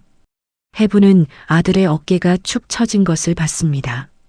38살이지만 지금은 나이보다 훨씬 더 늙어 보였어요. 그래서 엄마한테 부탁이 있어요. 뭔데? 민수가 무릎을 꿇었습니다. 또다시였어요. 해분이 놀라서 아들을 일으키려 했지만 민수는 움직이지 않았죠. 엄마, 정말 죄송해요. 제가 엄마를 때렸어요. 믿지도 않았고요. 아들 자격이 없어요. 민수의 목소리가 떨렸습니다. 눈에서는 눈물이 흘러내렸어요. 그래도 제발 저희랑 같이 있어주세요. 소리한테는 할머니가 필요해요. 저한테도 엄마가 필요해요. 해부는 아들을 내려다봤습니다. 며칠 전의 분노는 이미 많이 사그라들었어요. 대신 연민과 안타까움이 차올랐죠. 자신을 때린 아들이었지만 여전히 자신이 낳고 키운 자식이었으니까요. 일어나. 무릎 꿇지 마. 민수가 천천히 일어났어요. 얼굴은 눈물로 젖어 있었습니다. 해부는 한숨을 쉬었습니다. 민수야, 나는 이 집을 떠날 거야. 민수의 얼굴이 창백해졌어요. 엄마. 하지만 멀리 가지는 않을 거야. 근처에 작은 원룸이라도 구해서 살 거야. 소리는 언제든 만날 수 있도록. 민수가 울먹였습니다. 왜요? 왜 꼭 나가야 해요? 해부는 창밖을 바라봤어요. 저녁 노을이 아름답게 물들어 있었습니다. 너도 이제 독립해야 해. 엄마한테 기대지 말고 내 힘으로 소리를 키워봐. 그게 너한테도 좋고 나한테도 좋아. 그날 밤 해부는 짐을 싸기 시작했습니다. 많지 않았어요. 옷 몇 벌, 약통, 그리고 소중한 물건 몇 개뿐. 72년 인생이 작은 가방 2개에 다 들어갔습니다.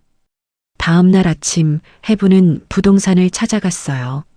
집에서 걸어서 10분 거리에 깨끗한 원룸이 하나 있었습니다. 보증금은 찾은 금을 팔아서 마련할 수 있었어요. 여기로 하겠어요. 부동산 아주머니가 웃으며 계약서를 내밀었습니다. 좋은 선택하셨어요. 조용하고 깨끗한 곳이에요. 일주일 후 해부는 새 집으로 이사했습니다. 민수가 짐을 날라주겠다고 했지만 거절했어요. 혼자서 할 수 있는 일이었으니까요. 작은 원룸이었지만 해분에게는 충분했습니다. 창가에는 화분을 놓을 수 있는 공간이 있었고 작은 부엌도 있었어요. 무엇보다 조용했죠. 더 이상 눈치 볼 사람도 의심받을 일도 없었습니다. 이사한 첫날 밤 소리가 찾아왔어요. 할머니, 여기가 할머니 새 집이에요? 그래, 우리 소리 마음에 드니? 소리가 방 안을 둘러보며 고개를 끄덕였습니다. 네, 아늑해요. 할머니, 저 자주 놀러 와도 돼요? 물론이지. 언제든 오렴. 해부는 손녀를 안아주었어요. 이 아이만큼은 상처받지 않기를 바랐습니다. 한 달이 지났습니다. 2025년 4월이 되었어요. 은하의 재판이 시작되었습니다. 해부는 법정에 증인으로 출석했죠. 은하는 많이 야위어 있었어요. 한때는 며느리였던 사람이 이제는 피고인석에 앉아 있었습니다. 판사가 물었어요. 피해자께서는 피고인의 처벌을 원하십니까? 해부는 잠시 망설였습니다. 그리고 말했어요. 처벌은 원하지만 선처를 부탁드립니다. 어린아이가 있으니까요. 은하가 고개를 들어 시어머니를 봤어요. 눈에는 눈물이 가득했습니다.